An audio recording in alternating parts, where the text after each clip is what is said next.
As elementary teachers, this is the question we ask ourselves every single day, right? You've got a classroom buzzing with all these different brilliant minds. So, how do we actually see what they're thinking in math? How do we make sure every single student feels seen and supported? Well, it's a huge challenge, but today we're going to map out a really powerful way to tackle it. So that's what this is all about, mapping mathematical thinking. We're going to dive into how we can take those abstract thoughts that are just swirling around in our students' heads and turn them into something concrete, something visual that really empowers every single kid in your classroom. Okay, here's our game plan. We'll start with the big goal, reaching every learner. Then we'll get into the how, looking at the UDL framework and an amazing tool called thinking maps. Then, the best part, we'll see them in action in a classroom, and we'll wrap up with a plan you can literally use tomorrow. Let's do this. So, it all starts with the reality of our classrooms. Every group of students is this incredible mix of strengths, needs, and what they already know. So, our job isn't just about teaching a lesson, it's about designing a lesson that every single student can get into from the very beginning. And this quote, man, it just nails the mindset shift we're talking about. It's about switching from being reactive to being proactive. Instead of waiting for a student to get stuck and then trying to figure out a fix, we think ahead. We anticipate where the tricky spots might be, and we build the ramps right into the lesson from the get-go. So what's the blueprint for this proactive approach? It's something called Universal Design for Learning, or UDL. You can think of it as our guide for building flexible lessons that just work better for the wide range of learners we have in front of us every day. Okay, I know what you're thinking. This chart looks like a lot, right? But I promise, it all comes down to three really simple, powerful ideas. First, you've got engagement. That's the green column. It's the why of learning. How do we get our students excited and invested? Second is representation, the purple column. That's the what of learning. How can we show information in lots of different ways, not just one? And third, action and expression, the blue column. That's the how of learning. How can we let students show us what they know in different ways? It's really all about options.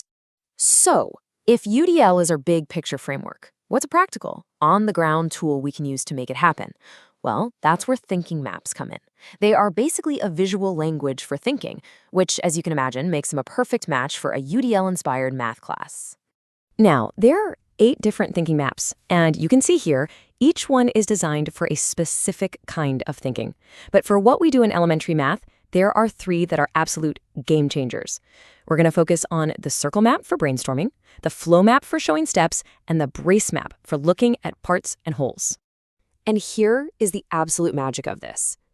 Thinking maps help us lower the language barrier without ever lowering the cognitive demand. It means our students, especially our English learners or anyone who struggles with language, can show us their deep, complex, mathematical thinking visually. It's a total game changer. All right, theory is great, but let's get to the good stuff. What do these maps actually look like in a real classroom? Let's take a look, especially thinking about how they fit with a curriculum like Bridges that many of us use. First up, we have the circle map. Its job is so simple, but so incredibly important. It's all about brainstorming. In math, this is your #1 tool for firing up students' brains and seeing what they already know before you start a new concept.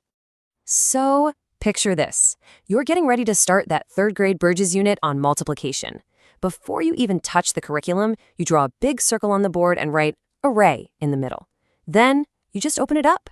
Kids can come up and add words like rows or columns, they can draw examples, they can even show non-examples. It becomes this amazing snapshot of the class's prior knowledge. And right there, you can just see the UDL connection light up. For representation, you're linking words to pictures. For engagement, every student can contribute something. And for action and expression, you're giving them so many options. They can draw, write a word, or share a number sentence to show what they're thinking. All right, next up is the flow map. This one is all about sequencing and process. Math is filled with multi-step problems, and a flow map makes those steps really clear and visible for kids, instead of being some hidden mystery. So let's stick with that array problem. We could build a flow map as a class that shows the path to solving it. Step 1, read and understand. Step 2, highlight the important info. Step 3, choose a model, maybe draw the array, and you'd keep going all the way to explaining your thinking and stating the final answer. It makes the whole process visible and gives students a strategy they can actually use themselves. What a confidence boost. And look, There's that UDL connection popping up again. The map itself is a great form of representation. For engagement, having that clear, predictable path can seriously lower math anxiety. And for action and expression, a student can fill in a step with a picture, a label, or a full equation, whatever works for them. Okay, our third tool for today is the brace map. Think of this as the take it apart map. It is fantastic for helping students really see how parts make up a whole.